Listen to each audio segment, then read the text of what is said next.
I think we have a bunch of Black Knights as elves. Welcome to the Weekly Fix podcast, where we're just two friends talking about our passions within movies, TV shows, gaming, and comics. Thanks for checking out the podcast. We hope you like it.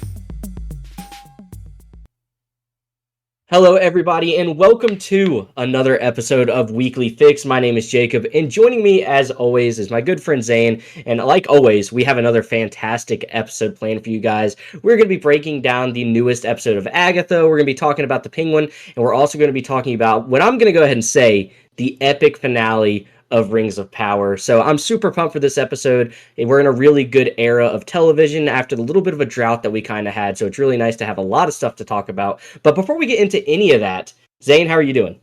Man, I'm doing great. It was, little prepared for back-to-back hurricanes. We got another one coming to Jacksonville. We're probably going to be a little bit more impacted by this one. So ready for that, but I had an amazing weekend. It was very good. Got to go to a UF game in Gainesville. It was a night game. Got to see them whoop up on the UCF Knights.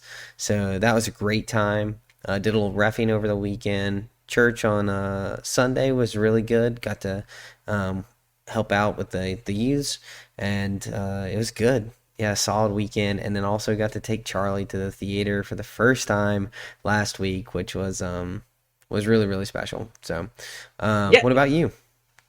Yeah, I had a great weekend as well. Got to do some fun stuff. I went to the comic shop, which has kind of become like a Saturday tradition for me. I get to run there, pick up some of the comics that I have them hold for me, get to just enjoy looking through them and stuff. I haven't really got to read any of them. One in particular, which a lot of you guys that read comics out there are probably excited about, which is the new DC All In series that's kind of rebooting DC a little bit. Not really a reboot, but a really great entry point for new readers, which is what I am. So I'm super excited to get into that. And they have a whole bunch of other side stories going off with All In. So that's super exciting. But overall, just a great weekend. Like you just said, getting ready for the next hurricane. Hopefully it's not too terrible. But again, we'll be praying for all those that probably will be a lot more affected than we are. So make sure all of you are staying safe and just putting yourselves first, making sure, things can be replaced, people can't. So, don't be afraid to evacuate and all those things if, you're ordered to. Just play it smart and be safe with all of those things. But let's not talk about anything negative. Let's talk about some of the fun stuff, which is the theater. And you got to take your daughter to the theaters for the very first time. And for someone that loves the theaters as much as you do, I know you were so pumped for that. So why don't you tell us what you saw? Why don't you tell us how much you enjoyed it? And tell us about how she loved it. Yeah, I've always kind of like grown up. I wasn't allowed to go to theaters just because it was a church dance. And then later in life that got lifted just because kind of just different viewpoints and kind of understanding why that was established and why it's, not really a necessary standard that we need to abide by. And so I was really excited to be able to take her. I remembered my first journey to the theater. We were actually on vacation out of state, it was allowed. And so I got to see the dinosaur in theaters, and it was a really good time.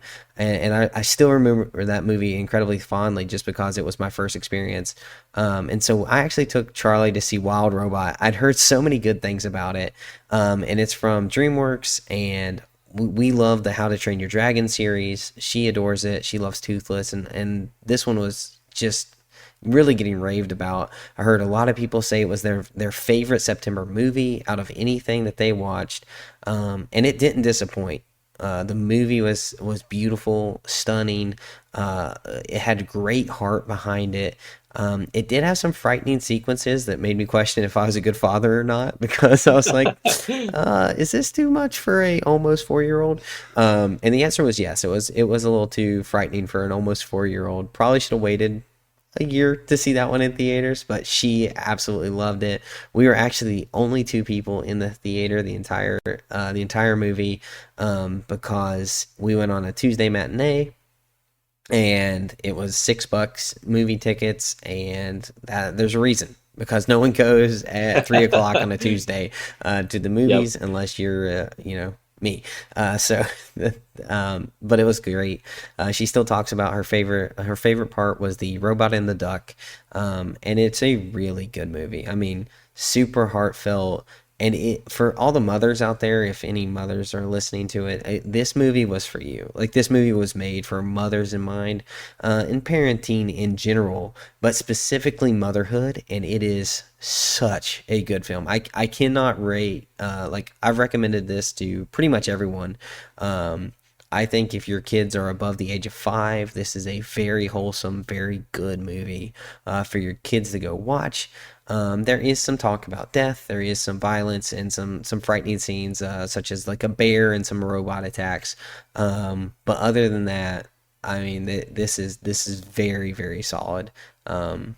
Very almost a 10 out of 10, and maybe is. It's definitely a 9 for me, but maybe a 10 out of 10.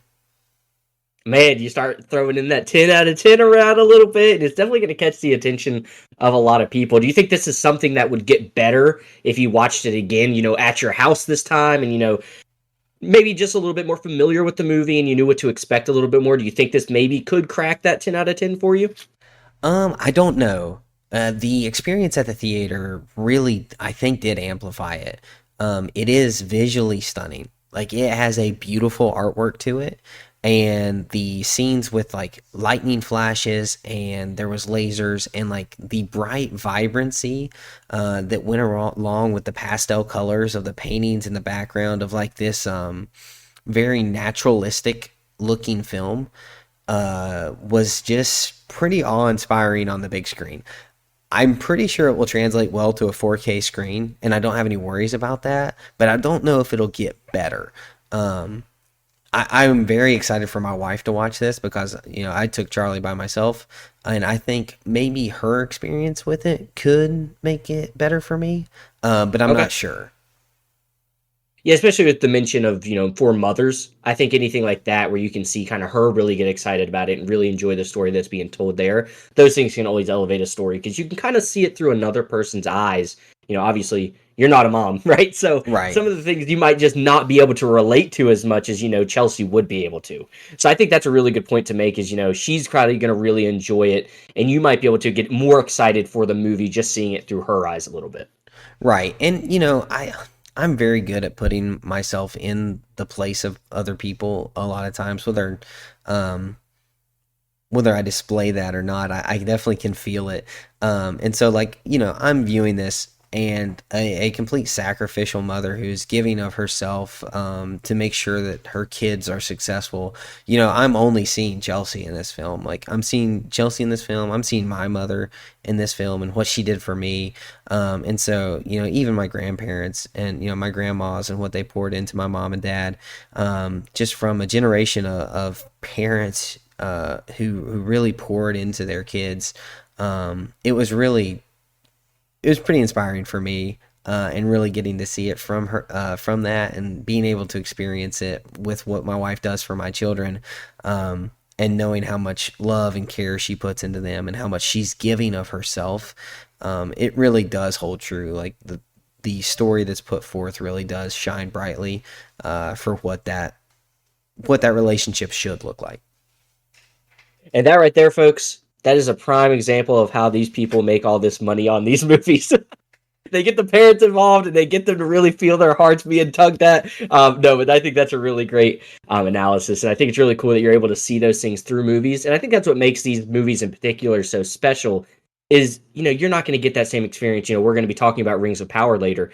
You're not going to get that kind of heartfelt emotion from a show like that. It might make you feel a certain way, but it's not going to affect your day-to-day life because we're not wearing these magical rings and we're not dwarves and we're not wandering around Middle Earth. It's a completely different thing. So I think these movies do such a good job of really playing on those emotions and really doing a good job of telling that story of what motherhood is and what fatherhood, parenthood in general can be.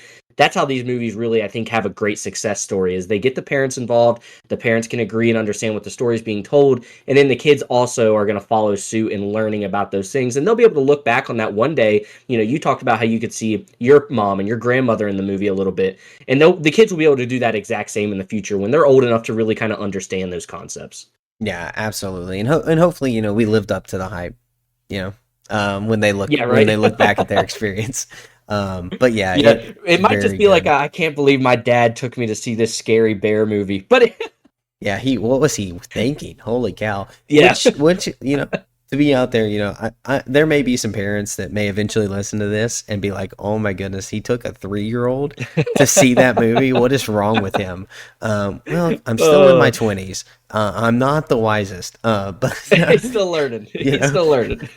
I'm still learning. But like, I love what you said there about like hooking the parents, and I feel like they're really doing that a lot more with animated films. It seems like Mhm. they're writing the like message and the story for the parents, and they're really like making the animation style and the fun for the kids, Yeah. which I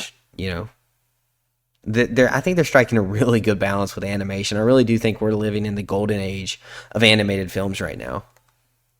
Oh, I've been telling people that a lot recently, and it's a big thing talked about in the anime world, right? Everyone says we're in the golden age of anime, and I think that really does go across all genres of animated films in general right now. It seems like we're really hitting a peak. It seems like every movie that comes out has an audience, and there's people that are getting excited about it. And I'm sure there's movies that have been animated recently that have come out and been a flop and really not been as exciting for a lot of people. But the vast majority of a lot of these animated movies coming out have really been enjoyable for, I think, a pretty large audience. When I even think of the Transformers One movie, Yep. almost everyone I've heard that went to go see that loved it and said Yep. it's the best Transformers movie they've ever seen. Yeah, and I've seen the same thing, and people like begging others to go to the theater so that we get like a sequel because they don't want to see it fail. Which I don't think it's performing well, but Exactly. Yeah, that's what I was getting at with like, maybe not necessarily making the money, but it does seem like every movie really is just a good movie. I don't feel like yeah, there's been really a bad animated movie recently, except maybe, if you talk about performance wise, maybe just Transformers isn't something everyone wants to go see, but like you just said, everyone seems to have really enjoyed it. yeah. Something So, something people aren't enjoying. Do you want to touch on Joker real quick and just some of the buzz around that? I oh know man. we haven't seen it, but maybe for the Yeah. people listening, maybe they're curious. It's the big comic book movie. You want to touch on that a little bit? Yeah, well, let's just go ahead and say that me and you were right all along. I don't want to hear anybody say that, oh, that movie it was so good. No, we knew from the beginning that this one was not going to be anything special. And I think obviously that is being reiterated by not just the critic score, which is something I generally don't care about because I think critics sometimes just give points to stuff, whatever reason they want to. But the audience score has been really the thing that sticks out. It's been just Yes. as low, if not lower than the critic score.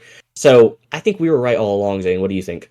Yeah, I couldn't agree with you anymore on that. It's really been a bust, and we Yeah. were, you know, I didn't know how this was going to perform. I knew I wasn't going to like it, but Yeah. you touched on the It's critic one of those few score. times we had like a good feeling about something. Yeah, you had a good feeling about the critic score, or I mean, you had a good point about the critic score there with it bad and the audience score being low. But do you know what a cinema score is? I've heard of it. It's again not one of those things. I really don't keep up with the scores probably as much as I should. Um, I know of this rating, but I don't know what this got rated. So yeah, so the cinema score for those listening, what the cinema score is it allows it polls people coming out of the theater and to see what they thought of the movie, how much they enjoyed it, and they rate it from F to A, obviously like kind of grade school ratings, and the lowest comic book movie ever to get a rating is this one. And it came out with a cinema score with a D.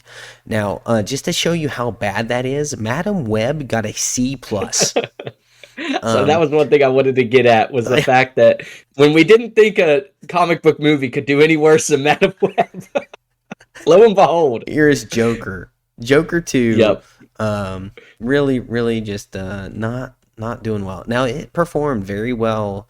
I would say pretty well internationally. This box office earning $77 million on the on the box office for the opening weekend, 37 million domestically, which is pretty poor performance here. But this will have zero legs. This will not go anywhere, especially with how bad it is getting roasted by everyone. So I think this is about how much it'll make with a budget of over $250 million without advertising. This will be the last Joker film made. I know the director didn't want to make this one, and one of the reasons why this is such a bad, because I think it was a pretty big, you know, middle finger to More the so for industry, or yeah, to the Warner Brothers, because he didn't want to and they forced him to, essentially. yeah. So he did the same thing with Hangover 3, but Well, and it just goes to show too, we're probably not. I know I'm not going to go see this, right? But it also is one of the things we talk about all the time. If a movie does get reviewed extremely high and people are praising it and talking about how great the acting was and the story's really good, I think we could have been convinced. I mean, we're always looking for a reason to go anyway. But this is just done obviously the complete opposite. I wasn't excited for it before, and now I'm hearing that these critic scores, I'm hearing it's worse than Madam Web. Yeah, I definitely don't want to go see it now. And that's kind of one of the things that's it's so important, as much as we talk about like critic scores aren't the whole story, it is really important too, because a lot of people are going to look at those and be like, okay, well, maybe it is really that great. I know for me personally, I was obviously extremely pumped for Dune 2, but when Dune 2 came out and everybody was just ranting and raving about how it's the greatest movie of all time, you have to go see it in the theaters, it obviously gets you even more excited for these things. So when you hear like, hey, it's terrible, no, I don't want to go see this, and no, I'm probably not going to. yeah, absolutely. But I did want to throw. I know we didn't talk about that before, but I did want to throw that in, because it is one of the bigger comic movies of this year, supposedly.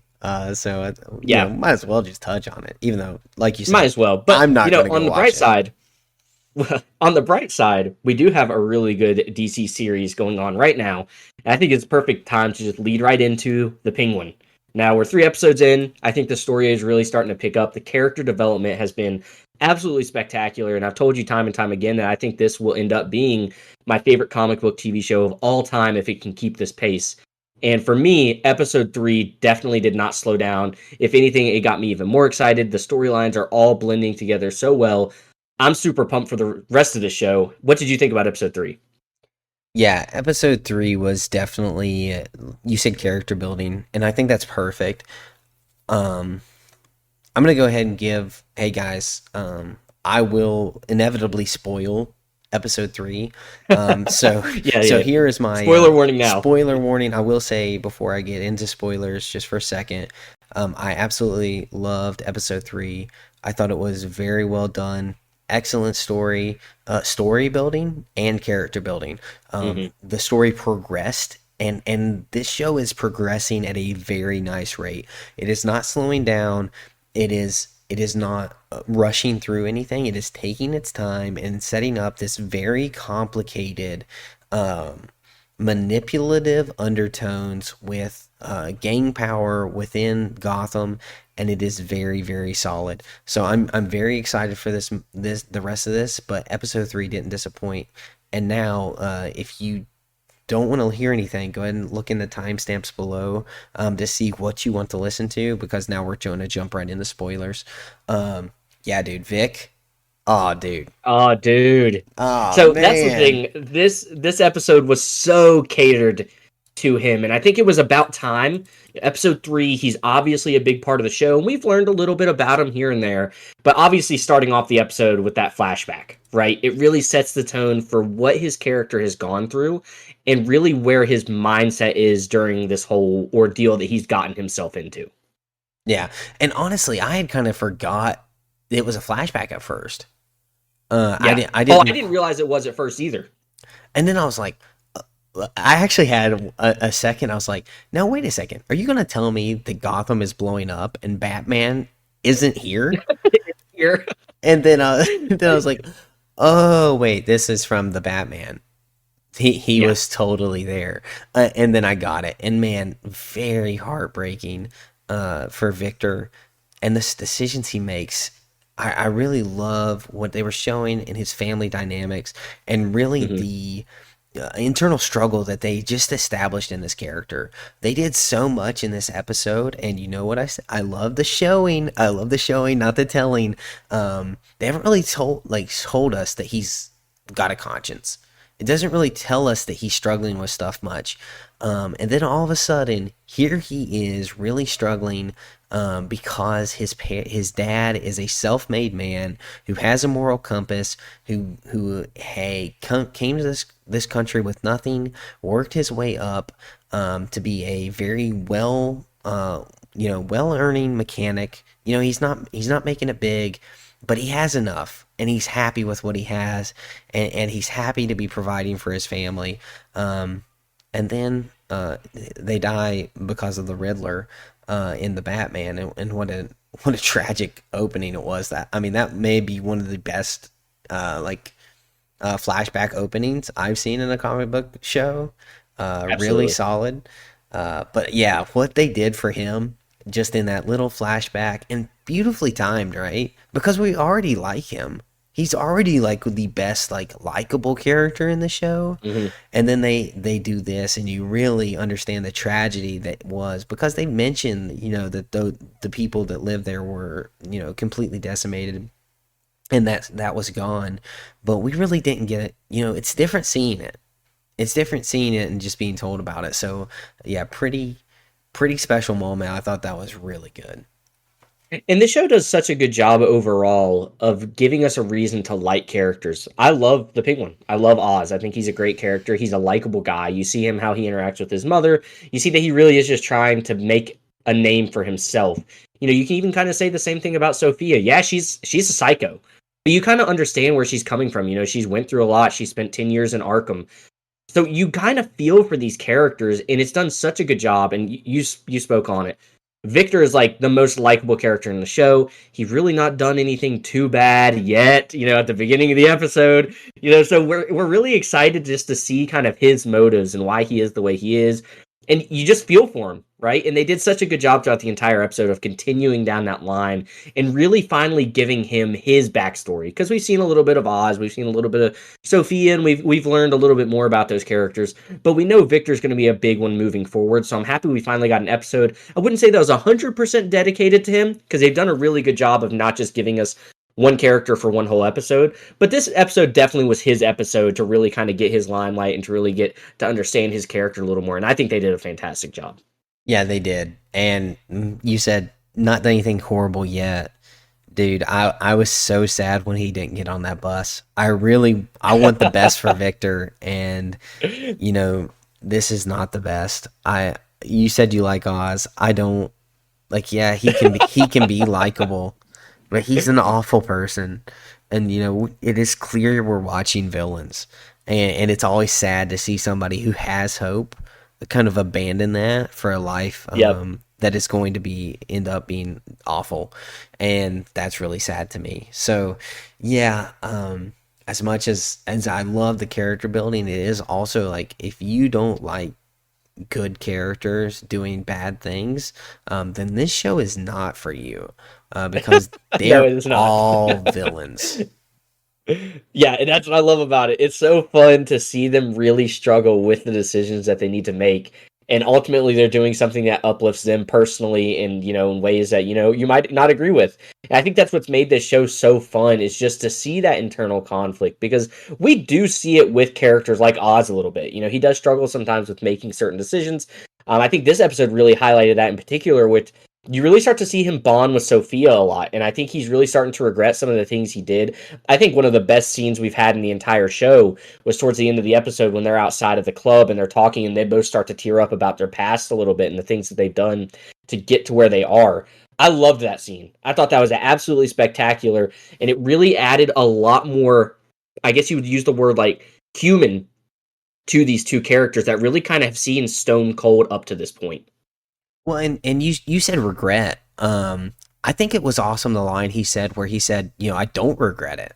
I don't regret what I did to Yeah, you, yeah. because I Yeah, because got he's happy I to got get where he mine. is. And I think Yep, that just yep. shows the desperation of Oz and how much he wants it. He's willing to make horrible decisions, hurt people that he cares or supposedly cares about, and then, be like, I did it. That's on me, and I'm happy about it. And that's Yep. crazy. That's crazy. Well, and you also hear the line earlier when she talks to him and she's like, I don't know who wants it more, me or you. I I loved that oh, because I you know who know wants it Oz more. is, yes, he is fighting tooth and nail to become like the drug lord of Gotham, and to finally be the one calling the shots and pulling the strings. And I'm excited just to see his journey. I know you're not as big of a fan of that style of character as I am, but it's so fun to kind of watch them make their come up through this awful world and to see them play their cards right and be on their feet. I love that type of character development, and it has been so good with Oz. Yeah, I mean, I like it too. I just like him to be good, or at least try to be Yeah. good. You know, He's, no one in this show is trying. Victor was the last. Victor was your last hope for someone to be good in this show, and I man, did that go know. right out the window at the end of this episode. Well, I can't really blame him for what he did at the end of this episode. That's okay. The real issue for me is the not getting on the bus. If he would have got on the bus, that was the sad part. But as soon as he didn't get on the bus, all decisions after that are like, okay, you made your choice. You had your Yep, out. and that's You don't have a gun to your head. You can leave, and you didn't. Yep. And that's what I was so excited. I was like, man, please don't get on that bus. I was the complete opposite of you. I was like, turn back around because I really like the dynamic of him and Oz. And they did a really great job of that in this episode where we really got to see him almost be a father figure to Victor in certain ways that he doesn't have anymore. In the restaurant, I loved when he was stuttering and he couldn't get out what he wanted to eat. And Oz was like, don't interrupt him. I loved that for him. Like, I love that he's got someone that's willing to stand up for himself because he really is kind of a pushover. And I feel like he's really starting to develop into a character that knows his worth.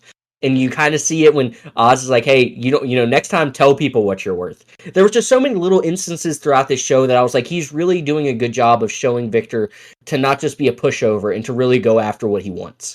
What I really love, the cop scene was. I think of the stuttering. The cop scene was very quick Yep. thinking, very like establishing Gotham without show like telling that the cops are corrupt, like showing us that a cop literally is pulling over a nice car, giving him a bogus citation, and then stealing $500 and letting him off the hook because some quick thinking by the kid, honestly. Like that was great moments, but you talked about the father figure, and I think that's displayed also in how Victor doesn't stutter around Oz. Yep. He He feels talks, comfortable. he feels comfortable. He doesn't stutter over his words, and I really like that. I love the stutter, and the Renzi Feliz, who plays Victor, is doing such a remarkable job with this character. We talk about acting a lot on this podcast, but he's really nailing this acting job, specifically with the speech kind of patterns that they want him to display, and really getting the feel. That's such a good indicator for how he's feeling and the pressure that he's under in these circumstances. And I really think it's awesome. I think it's going to cause him a lot of trouble and maybe be able to be like a tool that he's able to manipulate some people later in this season. Oh, which would be so fun to, a weakness of his turn into a strength. And I think that's things that we really like to see in character development. Man, acting in this show, you touched on a little bit, not only him, just everybody. I don't feel like anybody is doing a poor job acting in this show, and it's so relieving with some of the shows that we have out right now to see just magnificent acting. And yes, I'm looking at you, Agatha, but we'll get to the Agatha stuff in a minute. I just love this show, and I think it has just been so awesome to see a comic book show really establish itself in a new world, because this is the first show is set in this world. It's the only other content we have in this Batman universe, Robert Pattinson's universe. And it's so good, and it's doing such a good job of doing it without even having a Batman. And I think that's what makes it so exciting for what the future of this DC universe that we're going to get is I think they really know the direction they want to build this world in, and they're doing such a good job of just getting to the points they want to get at rather than trying to appease to people that just want to see Batman ripping through the streets in the Batmobile and stuff. No, there's a lot of other stuff that we can touch on that doesn't have to include superheroes, and I think that's what's got me so excited for this universe in particular. Yeah, and I don't know how much more you want to talk about episode 3 before we move on, because I know we got some other topics to cover today. But I really wanted to touch on the fact of him getting called the Penguin and him flipping out and like making the dude eat the phone. I was like, Yes. okay, he does not like being called the Penguin. And I think that was something that was said. Um, maybe in an interview before this came out that he doesn't like being called the Penguin, that it's derogatory to Yep. him, and it was really shown here, man. He made Johnny Vitti really choke on that phone, and that was crazy. What a like a vicious moment. I actually thought he was going to stab him. Um, I did in that too. I moment, I did thought he too. was a goner, and which would have been really impactful because that would have really kind of severed the ties with the triad. That moment would have been really impactful. But I think it's better that he didn't. But it was a very very cool moment to see his opinion of himself every time. He really hates getting slighted. Yeah, so me and my wife, when we're watching the show and that scene came on, obviously you're staring at the TV. I think I wasn't even really paying much attention to, but she pointed it out right after the scene was over, is just how well Sophia's character acted in that scene, right? Just cool, calm, and collected, let Oz do all the dirty work, and she just kind of sat back and reaped the rewards of it. And I thought that was a really cool point in that scene as well, is we think Oz is kind of pulling the strings, and obviously, I think ultimately he's getting what he wants, but he's still going to have to learn how to do stuff in a way that doesn't make him seem as, just the handiwork around, right? I think Sophia still really has a good grip on him and what he's doing, and I kind of think that was showed in that scene where he kind of lost his cool a little bit, and she just kind of sat back and let him do what he needed to do, get his feelings out of the way. And so I thought that was a really cool scene as well, just kind of seeing the whole character development between those two, and she kind of really is still kind of pulling the strings a little bit, letting him do what he thinks he wants to do, and think he's pulling the strings. But I think she's still got a lot up her sleeve, which I think also makes this really exciting because it's one of those things we're gonna have to see Oz work around. Yeah, that's a really great point, and I think that was really displayed in the club as well. When she's talking to the head boss of the triad, her power and her control in this situation is very big, and Mhm. she is not willing to share with Oz. This is not a partnership. She wants him to know that he's working for her, Mhm. which I'm curious how she will take him leaving her behind in this I next know, I episode. know. Ah, screw her. Yeah, dude, it's great. It is literally so good. But I feel like this is something like you just touched on. We have a lot of other things to talk about. It's something we could probably spend a whole hour on just discussing how much we're enjoying this show. But yeah, I absolutely love it. I think you feel the same thing for me. This is my personal favorite show that we have right now. Even though Rings of Power has finished really strong, which we'll get to, I just love this show. Like I want more of it. Every time the episode ends, I'm like, dang it, I really want to know where they're going with the story. And I'm really, really excited for this one. I'm excited to see just the continued character development because I think they're just doing such a good job with it. And I think we have so much more to learn about these characters, but they just do such a good job of blending that with story development. It's just perfect. It is a really great show. And it really just shows that, good story writing makes literally all the difference in the world. It really does, and you nailed it for sure. Yeah, so I'm super pumped to continue with the Penguin. Something I'm not so sure I'm super pumped to continue with though is Agatha. Now we are, I think it's is it 4 episodes in now, Yep. um, and I'm not hating it. Like I definitely don't hate the show. It's not my least favorite Marvel show, but it's still not something that's really gripped me as much as I guess maybe it's more so what I was expecting when we originally started talking about the show. When it first got announced and we were kind of like, oh, I don't know the point of the show. I don't know how much it's going to grip me. And I was pleasantly surprised with the first 3 episodes when we talked about it last week. This time, though, I feel like this episode wasn't bad. I definitely don't think it was bad, but I also just feel like it's pushing some agendas and it's doing a lot of things that I don't necessarily think need to be done. But I know you also have some very strong opinions on this episode, so why don't you go ahead and kind of break down the episode and kind of tell us some of the things that we both don't agree on with the stance that this show is really kind of pushing. Yeah. So this episode really starts to bring in. It starts with oh man, Mrs. Hart dying. Kind of them dealing with that death and kind of having to move on the road without her and her replacement. Now I called it last week that they were gonna call in um Aubrey Plaza's character Rio, and they did. They brought her in through a divination spell to bring her in, and it just kind of starts Not from willingly, though. Not willingly. she. That was not.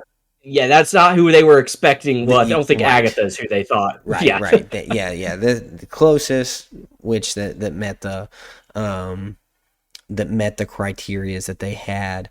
Yeah. One of which immediately kind of, it's just in your face, the agenda. I think Jennifer Kale, who, Jen, they call her Jen, played Yeah. by Sasha Zamata. I think she's horrible at acting. I think she is potentially the worst character on the show. But even in that divination spell, when they're giving their requirements for her, she says make her pleasant to look at, showing her sexual alignment, which is, just another point, right? So that's two characters now on the show, and then we find out that our main leads um, used to date, and that they had uh, some history together, and so that just, for me, it's setting off all the wrong alarms. Now, I I touched on last week some of my issues with the agendas there with the LGBTQ situation. I do want to say, like, I love all people, and I want everyone to be able to come to the knowledge of Christ. But my worldview is Christian. And even though I can love the person and disagree with their decisions, I can't approve their decisions. And so even though I watch shows that have things that I don't agree with in, this agenda that's being pushed is a little different, because no one's looking at murder and saying it's okay. Even though I watch shows with murder, we're not supposed to murder. But they're saying that the homosexuality is a good thing. It should be displayed and should be accepted more and more. And it's just not something I can get behind with. And because of the overwhelming in your faceness of this in this season, Aubrey Plaza has said that this is the gayest Marvel show.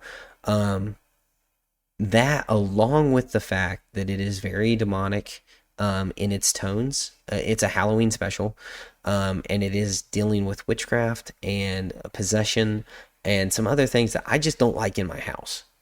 It's not necessarily, we do not battle against flesh and blood, but against princes and powers and spirits. And so, that stuff is real, and I don't want it in my house. And so I'm not going to carry on with this. I'm pulling my support from the show because of those things. Now, I will say I was interested to see where the story went. Um, I did want to know, but there's just too many obstacles. And just because a show is MCU, and that this will be the first one I haven't watched, um, they can lose my support. My standards are higher than just watch anything that's MCU, and so they've towed that line before, and I haven't pulled my support. But this one, it is too much. It will be pulling my support's pulled from it, and unfortunately, I won't be continue watching the show. I did finish the episode. We did get to see them battle. What is the one woman who I just lost her name? They went to the trial for Alice, and they got to see that she had a generational curse of a demon on her, and then they kept getting possessed by it, and that they burned it alive inside the house was the culmination, with Teen getting injured. And then we got to see that Jen was able to make a potion to heal him, and then that was kind of when it continued. We got to see that Aubrey Plaza was probably the one who killed Agatha's son. We found out that Teen is not her son. And so, there's some moments in here and some interesting things. And so if you're okay viewing that stuff, which I don't think that, somebody shouldn't be, like, if it doesn't bother you and it doesn't, you know, it doesn't affect you, you're not being convicted about it, like by all means. Like, I'm not saying, like, if you're a Christian, you watch the show, you're awful, by any stretch. I'm just saying, for me personally, I won't be watching it. So that's kind of, like, I guess, a short rundown, and also some of the issues that I had with it, and how I will be going forward with this show. Just you talking about it just now, a little funny point. We keep talking about the teen, and his name is just Teen. What is it with Disney and not giving certain characters names until, like, way later on in the show? Like, I just thought of Teen, and then I was thinking about the Stranger and Acolyte. Like, we didn't know what his name was for a while. It's just funny that Disney just chooses not to give some of these characters names sometimes. But anyway, back to, like, the actual important stuff. No, I agree with a lot of things you were saying.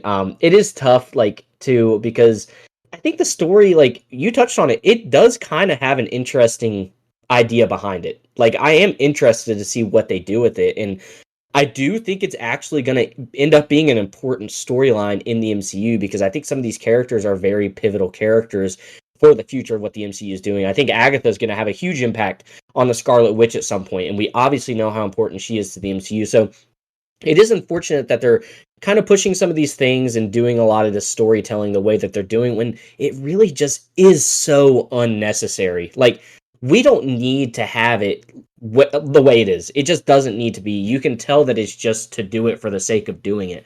And it's really frustrating because it's stuff that we really enjoy and we really love the MCU and we want to be able to enjoy all the projects that they put out, but they really make it hard sometimes to enjoy them when they're just shoving stuff down your throat that you just don't agree with. So it is really difficult because I do think the story could have been really good, and I still think it's got some fun things to go about. I'm interested to see. I am going to watch the next episode because I do want to see if now that they've gotten it off their plate, now that they've established how everyone feels, everyone's sexual orientations and stuff, I do want to see if it starts to tone itself back and we just get to straight storytelling rather than pushing the agendas. So I'm interested to see if we get to that point because I know a lot of these shows, once they do that, usually they tone back a little bit. And I don't know that this one's necessarily going to do it, especially with what we've been told. You know, we've heard Aubrey Plaza say this is the gayest Marvel project. You know, that's what she signed up for. You know, great for you, but it's not something that I'm interested in. I couldn't care less about that. I'm obviously completely against it. So I'm hoping that they do tone it back after this episode. Now that everybody has gotten their say and what they want and what they, how they feel about things. I hope that it just tones back after this. But other than that, you really touched on everything. I don't think this episode really did much for the story of the show. It was really just kind of, let's tell you how our sexual orientation is, and then let's fight a demon. That's really about the whole synopsis of this episode. So hopefully the next episode isn't quite like that. Hopefully it does chill out and it just gets to straight storytelling. Because again, I still think there's an interesting story to be told here. But yeah, I think you kind of hit the nail on the head with everything. This episode was just it was a lame episode. So hopefully it gets a little bit better. But we'll see how it goes from here. Yeah, and I like your point. Like maybe they do tone it down, and I'm excited to hear what your opinions will be on it. So for sure. But this is also coming from someone that hasn't finished a lot of other Marvel projects. So if next week comes around and I'm just not feeling it, this also could just hit that list as well. So, I say I might watch it, but I also say I'm going to watch a lot of things that never do. So, Yeah. yes, as of right now, I think I'll give it another shot. But, we'll see when we get there. I would highly recommend watching Hawkeye before you finish Right. this one. So many other shows that I say I'm going to watch but still haven't. So take my words with a grain of salt. You might not ever hear about Agatha on the podcast again. But, one thing you're definitely going to hear about on the podcast, and I'm super pumped to talk about this because the show really shined in the last 2 episodes of the season. And for me, because I know it's shined for you, and that's Ring of Power. And I think this was such a good season finale, and it was so exciting. So many things that I wanted to see I saw, so many things that were touched on, and it felt like they did such a good job of including all the storylines in this one episode, and they also did not make it like an hour and 45 minutes long, which when I got on Amazon, I was like, please don't be like a 2-hour long episode, please just be your like normal hour and 15 minutes, and it was, and I was so excited about that because I knew there was a lot they had to touch on, and then to see how they did touch on everything was super exciting. So again, we're going to get right into spoilers here because I'm super excited to talk about this. Sam, what did you think of the season finale of Rings of Power? You touched on it, like you said, it was very good. And I have here in my show notes, I say what a very solid finale. I think solid is a very good word for it. I do have some issues, but for the most part, and even my issues I enjoyed. So I don't think their story or lore breaking. Essentially, I personally don't know too much lore of Lord of the Rings. I'm not a Tolkien head, so I don't know some of the stuff that I know other people have complaints about. But this was very solid, very good. You touched on it, like every story thread was connected. And the only thing that this did that I didn't like, and that is show how poorly they handled their time with the other, I'll say 6 episodes. If they can handle all 3 storylines this well in a finale, or forced 5 storylines this well in a finale, then they could have done better throughout the entire season, giving us an hour of content that was worth watching. Your complaints with the length, I don't think are completely invalid. I think that we definitely had too much dead time without pushing the story forward throughout the season. Now, even though I enjoyed that dead time because the visuals and just being in the world of Lord of the Rings and kind of getting to have more Lord of the Rings content, I'm excited about. I think this finale really shows how well they could have done it and they didn't. So that was one of my complaints. But man, I do want to say we both got a big win for predictions in this season. You said Arondir after being stabbed in the shoulder with a arrow and then literally gutted with a longsword. And I went back to watch it. Adar literally stabs him in the upper right shoulder with an arrow that was shot at him, and then takes his longsword and shoves it through his stomach. And then in episode 8, he just is walking around fine, not a care in the world, captured, and immediately breaks out of his chains. Wow. I didn't see that coming clearly. You did. How did you feel about that? Are you okay with elves being invulnerable? So I think just in general, I think for that scene, I think they contacted Kathleen Kennedy on that one and was like, "Hey, can we stab someone in the stomach and they live?" And she said yes. So I think that's kind of where that scene came from. But I kind of expected it. I do think he is a very important character in this show. So I was expecting him to live. I don't think his story was over. My thing with him in his storyline is I'm upset he wasn't the one that got to kill Adar. I was really sad that, Sauron is the one that does that. And it made sense. Like, I'm not upset at the fact that Sauron did it, because it kind of also makes sense for Sauron to do it, because Adar is the one who kind of killed him in the first place. So the whole triangle here is really good. But I was really hoping for Adar to get, his ends met by Arondir. So that was my Hmm. sad part for him. But overall, I'm super excited he's still a part of the show. And I'm really excited about the level of, I guess I'll say elfness. The level of elfness that he is being given. He's part of the big four right now, right? Yeah. Galadriel, Elrond, and the High King. And then there's Arondir. So I think that's a really cool place for him to be, because he's such a pivotal character. He's been dealing with the orcs really kind of longer than anybody, because he's the first one that had a run-in with them. And So he I was really kind of an like that he's outcast. kind of... Yes, yeah, he was out on like a mountain that really not many elves were at. It's just kind of, hey, go, you're stationed here and you're going to stay there. So I really love that they've kind of been able to intertwine him into this, leadership that he's been given. So I'm really excited for him there. You talked about the visuals that you've enjoyed throughout the whole episode, a whole season. This episode, I think, did it to a T. I mean, this was the best looking episode of Lord of the Rings that we've gotten, or Rings of Power. And let's just talk about right off the bat. What did you think of that moment with Durin's dad, King Durin, and the Balrog? How awesome was that visual of him jumping out there to fight the Balrog? I mean, I'm losing adjectives to describe this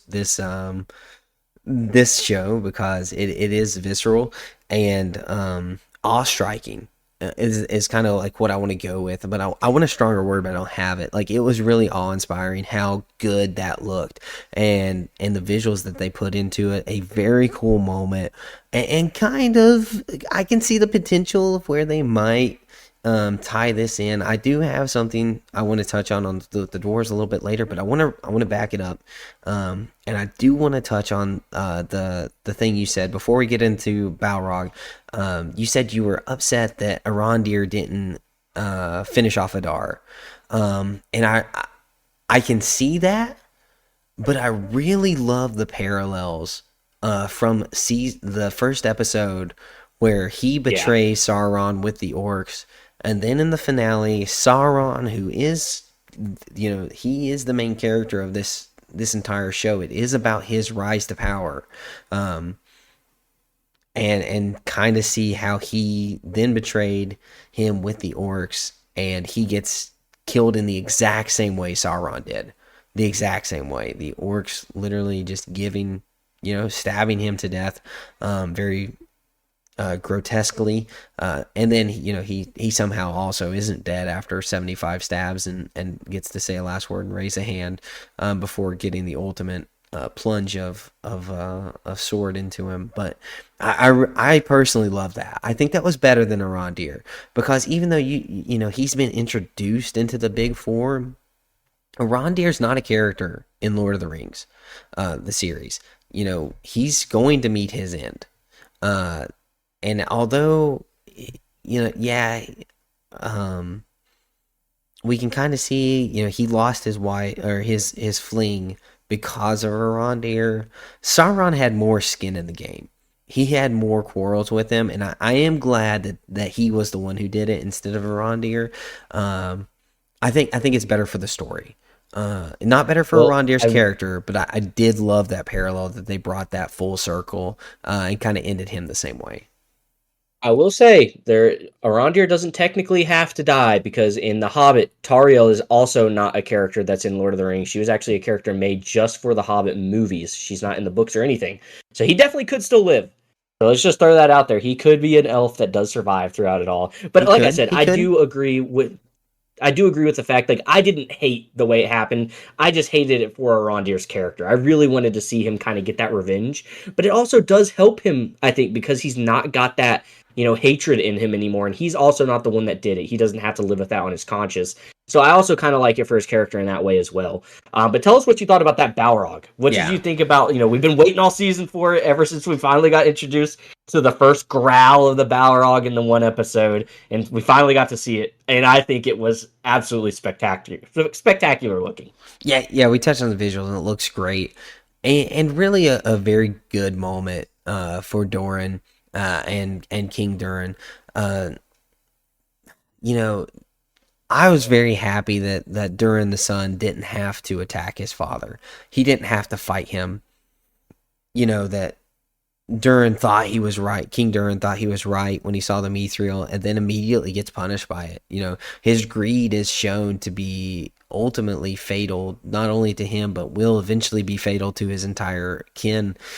And that moment was awesome, and I didn't really see that being successful for him. But it was cool to see the sword. To see the sword of the Balrog, and then that explode and kind of seal back up the mountain. That was also very interesting. Very good moment, and that was I believe maybe the first opener that we had for the season before the intro played. And Yes, I think it was. they really didn't pull any punches. That was awesome.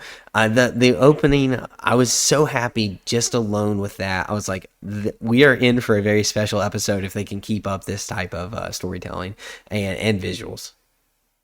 Yeah, I love the scene there where, he's talking about, he's like, do you think you're strong enough to raise, he says you're strong enough to raise your axe, but are you strong enough to use it on your father? And, they go back and forth, and he's, I've never been as strong as you. I never will be as strong as you. And I love when his dad takes off the ring and he sets it on the rock there, and he goes, I was never letting you get an edge when we were arm wrestling. You were just getting stronger. Yeah, And that I was loved that awesome. scene. It was so good. And that really sets the tone for Durin's character moving forward. Now, I'm a little worried about him because, at the end of the episode, we do hear that his brother is trying to take over the throne. He feels like he is the rightful heir. And at the very end of the episode, all the dwarves look at all the rings that were made for them as if they're going to use them. So I'm a little nervous for the dwarves. But as of right now, I think we can safely say, well, for me anyway, I think we probably enjoyed the dwarf story the most this season. Yeah, I definitely would say that. I'm very frustrated by the brother mention. How he Mhm. hasn't been mentioned a single time up until this point, and then all of a sudden thrown in. It seems like they needed more content for this dwarf story for the next 3 seasons. I do feel like you're correct. I feel like Doran's in trouble. I feel like his brother will gain the throne and then distribute the rings to the other leaders. And so I am frustrated with that little addition and how that's going to move forward. But again, the dwarves do have to get the rings, so I'm not Yep. sure. I'm not sure how they move forward with Doran. I'm also not sure how they move forward with. because Gimli knew Doran, uh, and Gimli's like 170 years old in the Fellowship of the Ring. So I'm not quite sure the timeline here, because this is like 2,800 years before Lord of the Rings. Yeah, I think also it's gonna be. I don't think into that stuff too much because I think there's definitely a way they can make it work. Obviously, it might not be the Durin we know. It could be a different Durin. The line's gonna continue. So I don't know how they're gonna do that as well because I've actually thought about that also. Um, but I think they'll do it well because I do think they have a good story written out for these characters. So I am excited for that aspect of it. But I do agree. I think it's interesting that they brought the brother in because we have not heard about him yet. But I also don't ever think there was a time to really mention it. So I also give them a little leadway there. Is like it kind of makes sense for it to get brought up now when there's going to be a power struggle and someone's looking to gain their throne. I think it does make sense to bring it up. Whereas before, I don't know if there was really ever an opportunity to do that. Okay, and I think that's fair. I do think there's definitely some point that they could have had the opening to potentially mention it.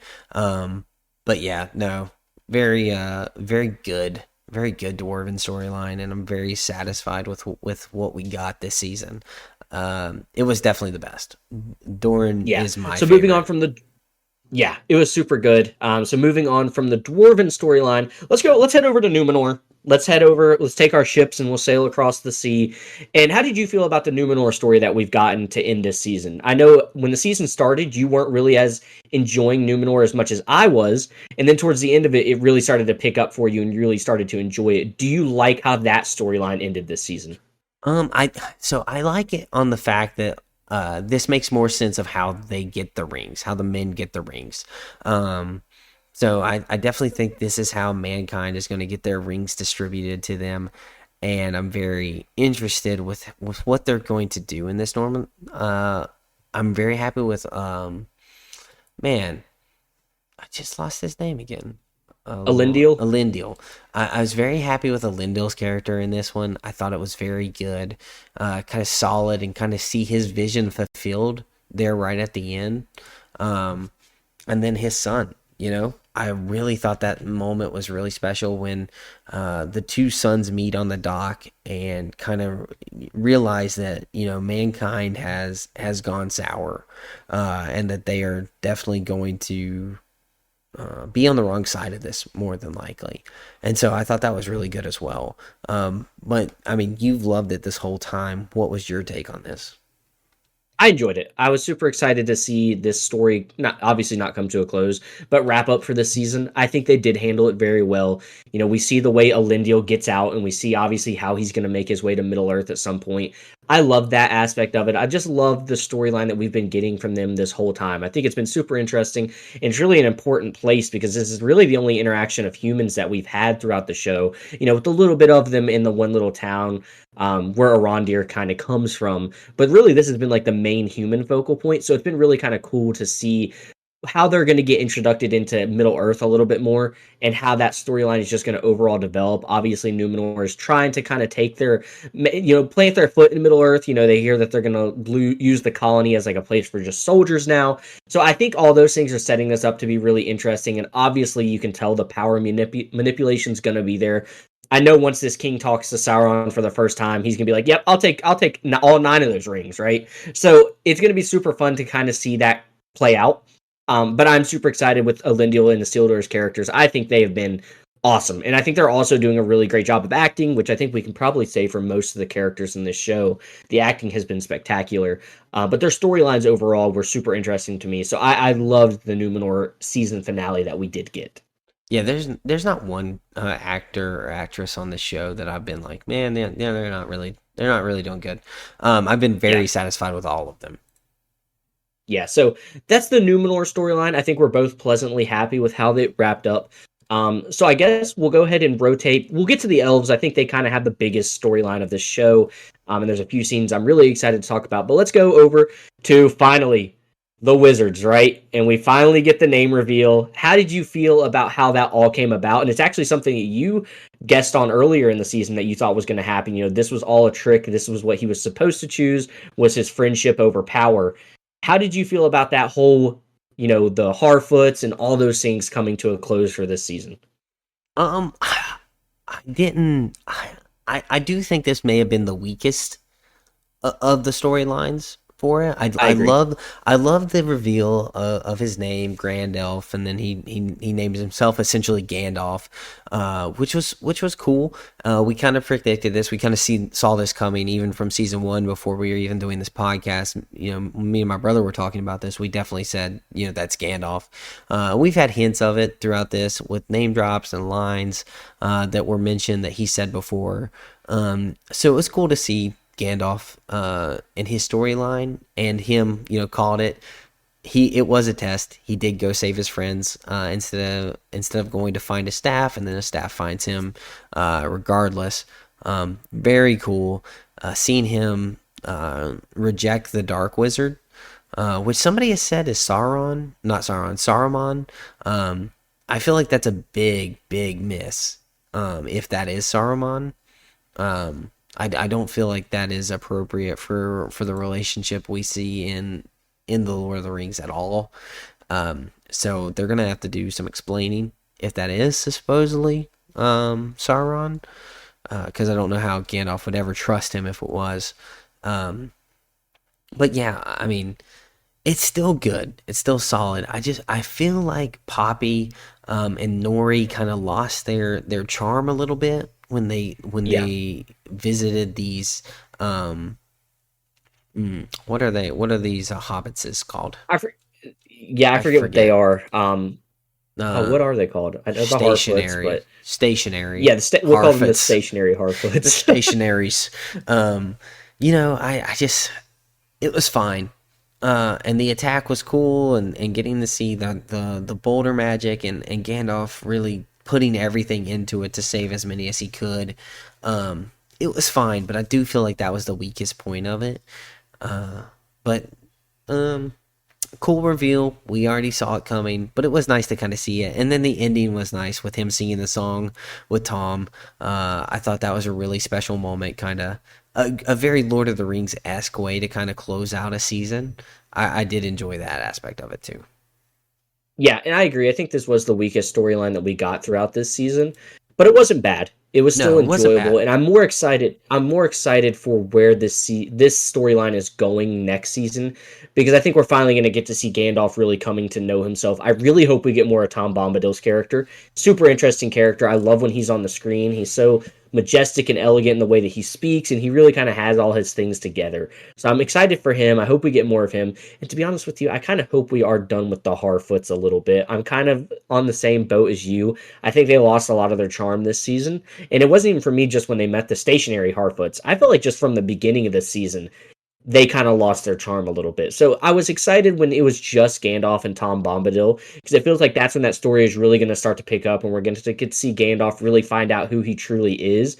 I think we're going to get more of it that way than we would have just kind of seen him wandering around with the Harfoots. And again, it's not that I hated it. I just didn't think it was as good as the other storylines that we got. So I'm more excited for that storyline moving forward than what we did get this season. Yeah, and I don't know if they. I did really enjoy Nori and Poppy up until they got separated. I really did enjoy that storyline this whole season until they got separated from what we know now as Gandalf. But I I don't know. There's something about having a Hobbit with Gandalf that kind of makes him grounded and kind of like I don't know, kind of I don't. No, I It's get what you're saying because his love it for the normal people give Gandalf so much of his like personality trait and his characters, his dealings with the average people. Even though he is this very incredible, powerful wizard, he still has so much compassion and love for the people who are normal, who are less than. It really gives his character so much depth. It's really cool to have them around. So I don't know if I'm super happy that they're going to be separated. well, I do love the fact that it really does so point to the Lord of the Rings and the Hobbit and why he loves the Hobbits so much. This Yeah, show has done such a good job with that aspect of it. So for I do sure. appreciate the show for that. But, moving on from that, I guess it's time we get into I think the main storyline of the show, and that is the elves. And I think this episode, we've talked about it a little bit more, but I think this was a really, really cool showing for the elves. And I'm super excited more to see where they go and the storyline that they're doing with it, because it is just really fun and it's really good. And I love the action scenes. I love all of that. But more than any of that, I loved the interaction between Galadriel and Sauron.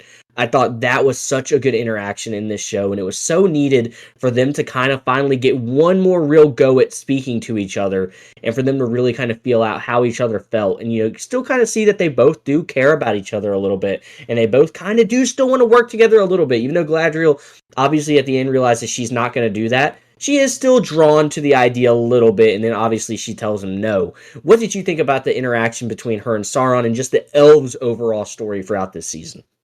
Yeah, I love that interaction because it gives a really good callback to the Fellowship of the Ring when Galadriel holds the One Ring, um, and she's tempted by it, but then is actually able to resist, and it kind of shows that this is who she is. She still wants that power. She's still tempted by this, and so it was a really good. And then not only did we get that little standoff with them talking, but we got the amazing fight scene. I thought their fight was very, very well done. I don't know. We have you ever seen Monty Python and the Holy Grail?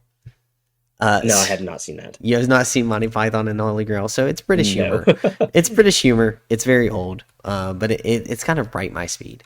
And in Monty Python and the Holy Grail, there's a Black Knight that's guarding a river creek bridge that they have to pass, and they have a fight, and he loses an arm, and he's like, "Ah, I've won," and he goes, "Ah, 'tis but a flesh wound," and he chops off the other arm.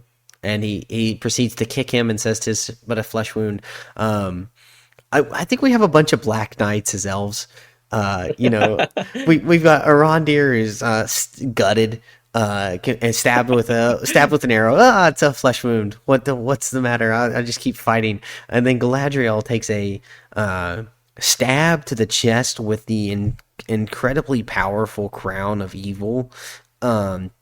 That was forged so close to darkness that the item itself has taken on the aura of evil incarnate. And, she's alright. And not only is she alright, but she can also survive a 200-foot drop. Oh, dude. And with no explanation of how. It's not like she hit some big leaves like in Avatar, and like kind of fell down softly. Down, yeah. Like hit something to dampen the fall. No, smacks that ground, dude. You see her in the distance falling off, and maybe it's not that big. Maybe it's not that big of a fall. No. Then they had to show you how far it was. I don't quite understand the elven resistance to all damage, and then you have some elves that are just like unfortunate saps that take one arrow to like the side, and they're falling off the wall and dead.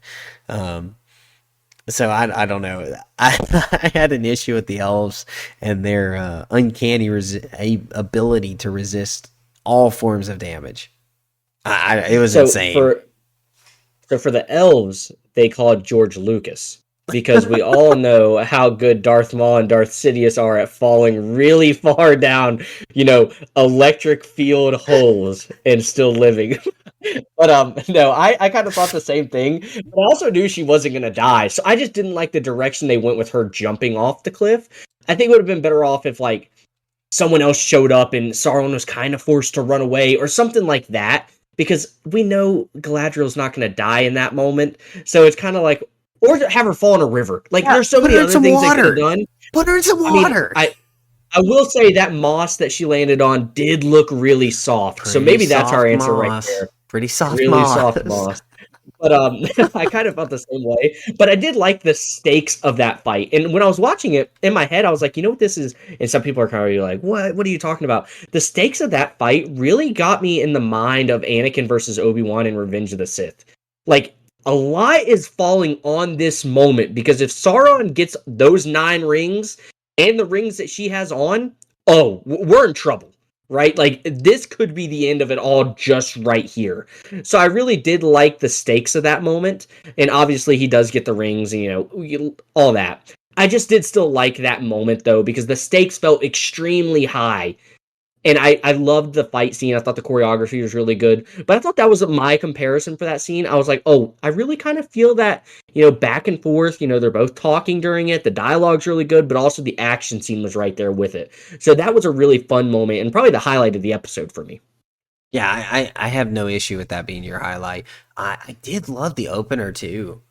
We haven't touched about Yeah, it, it but was good. Celebrimbor and Sauron talking, kind of Oh, getting their yeah. last moments together, and really kind of solidifying just how evil um, Sauron really is, and how the folly of Celebrimbor. And kind of his admittance to like intriguing by power.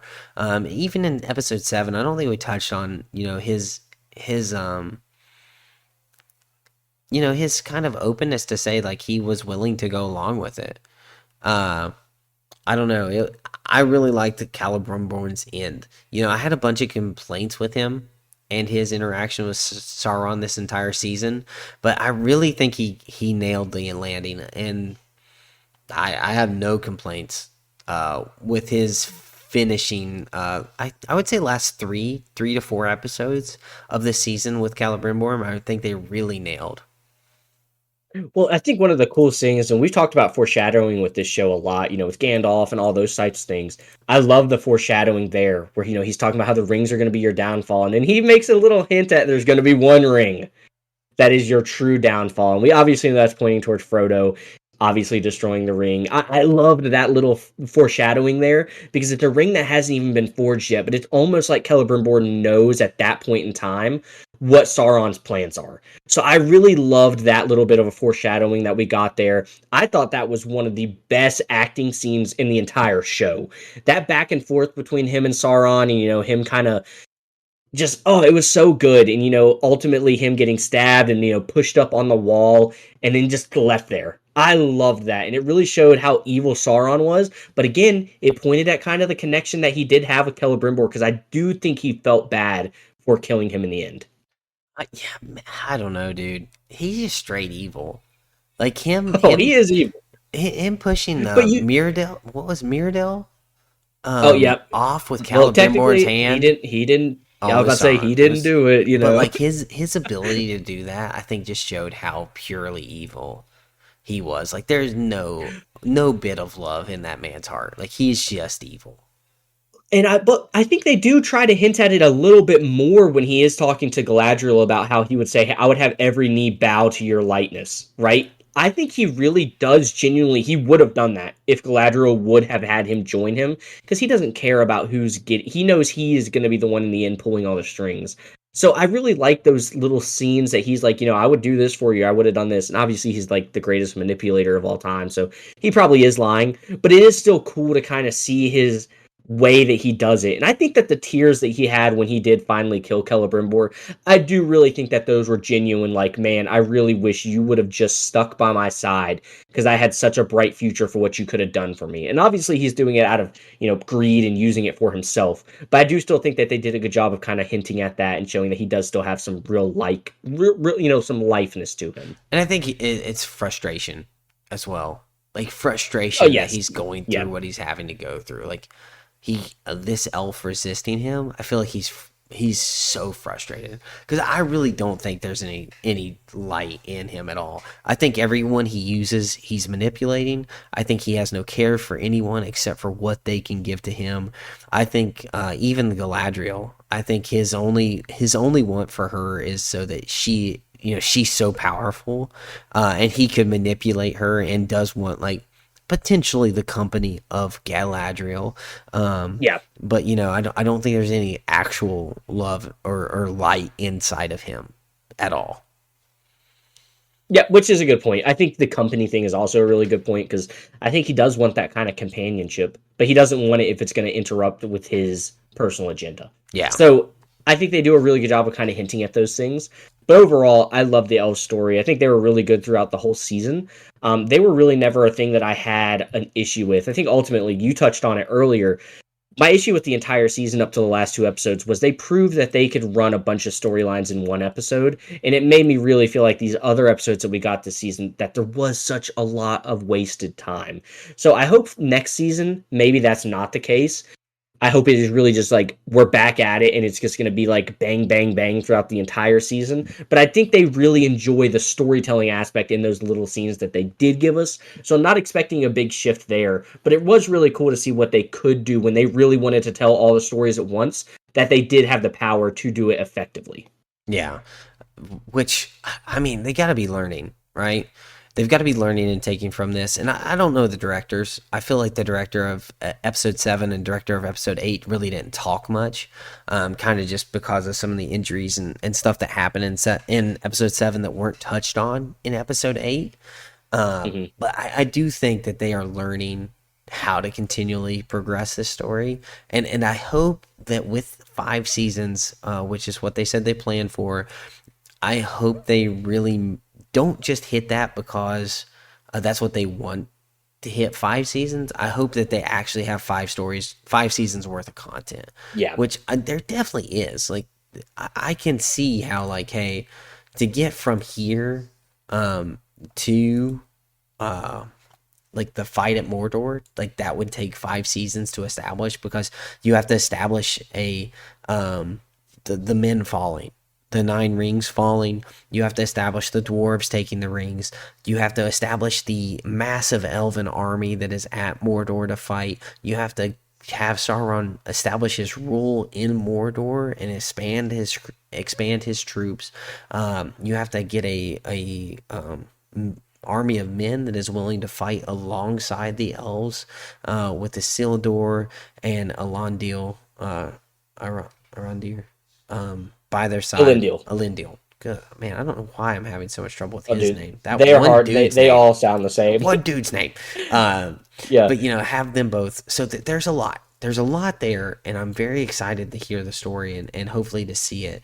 But I hope they do a good job at kind of fixing the pacing issue, that is there. I will admit it's there. Yeah.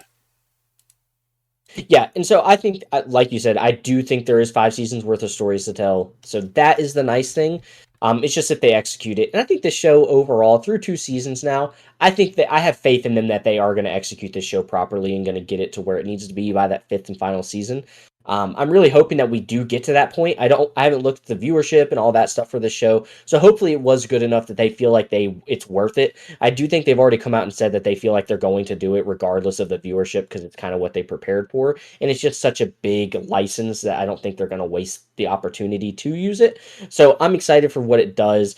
But overall, would you say you were happy with this season? Did it leave you wanting more, or do you think it was just a really solid season 2 for a show that we more than likely know is going to get 5 seasons? Oh, I'm very happy with this season. I think it was incredibly solid from start to end. I know you were not thrilled with the start of it for sure, and had your complaints, but I didn't have too many of those. I know you had quite a few, but I didn't have too many, and I was very pleased with what I got. So, all in all, super satisfied. Would watch again. Yeah, I'm right there with you. I think the last few episodes really did a lot for me in getting me just enjoying the show overall more. But I do still have those same complaints, and I think these episodes, like you even said at the beginning, they did reiterate some of those things of like, man, they did waste so much time just kind of doing nothing. So I think if they can fix those little things, I would absolutely adore this show, and it would just be one of my favorite things to look forward to because the last 2 episodes were just simply fantastic. So I hope they do fix those pacing issues a little bit, and maybe those pacing issues are just a me thing because I know you did enjoy it a lot more than I did. So hopefully it's maybe something I can just come to enjoy more. But overall, I would say this was a good season. I am happy with it, especially it just being a season 2. We still know there's obviously a lot more content and a lot more stories to be told. So overall, season 2, I don't think you could have done a whole lot better other than fixing those few pacing things for me personally. But overall, I think it was a very solid season. But other than that, did you have anything else you wanted to talk about for Rings of Power before we went ahead and ended this episode? Because I think we're running a little long again. Oh, no, not along at all. But no, I think that's really solid.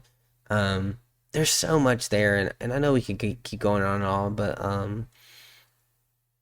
man, it's just such a solid show, and I'm upset it's ended. Like I really looked forward to Thursdays. I was looking forward to the show being on, and now that it's not going to be on, I'm actually a little sad. So that that's a little bittersweet, but I'm glad that we had a show that was worthy of being bittersweet. Um, Yeah, I'm always it can't last forever. But I am sad that it's ending. And I think that's the especially general knowing that. consensus. Okay, good. I'm glad more people are, because I want this show to continue. I do want it to be have people's, eyes on it because I think it is definitely worthy of that. I am sad to say though, like who knows how long it's going to be till we get this third season. Like this show is just such a grand scale, and I think it does take so much to make, not only just time but money and all that stuff. So I'm a little bit upset just at the fact that I think it might be like a year or two at least. At least it's going to be a year, but who knows how long it's going to be till season three. So I think I'm more excited for this season three than I was for season two because if you guys remember, I hadn't even finished season one. I think until season two is out. I think I had to binge it all to catch up for the first episode when it came out. So I'm more excited for this season. It's something that I'm definitely looking forward to. I think season three is going to be it has the potential, I think, to be the best season of the entire series. And I know that's saying, it's crazy to say when we know we're going to have at least two more seasons, more than likely. But I think it's just those mid season or those mid series seasons for shows. I think that's when you get a lot of the really good stuff because that's what sets up those final seasons so well. So I think season three could be huge, and I'm definitely excited for it. But I know you're excited. I think I'm excited. I know I'm not quite as excited as you. I think you enjoyed the show a little bit more than me. But overall, I think it was a really great ride. Yeah, and that's okay. Everybody has to enjoy it, at their own pace. We all Yeah, for have our sure. things, but I'm glad you at least liked it. Yes. Finishing up the other one and going for it. I can't believe starting a show and not finishing it. That's to me like even, and I know I actually in this episode talked about something I'm not going to finish that I started. But the fact that you were able to get through your complaints of the time and really put in the work and get through this show was good. And I'm glad you ended up enjoying it. It had something for you at the end. Yeah, I'm telling you, man, it's the action scenes. I something about them. I'm like craving them. I'm like, give me the action scenes. Like, let the dwarf show up. But no. Overall, it was super fun.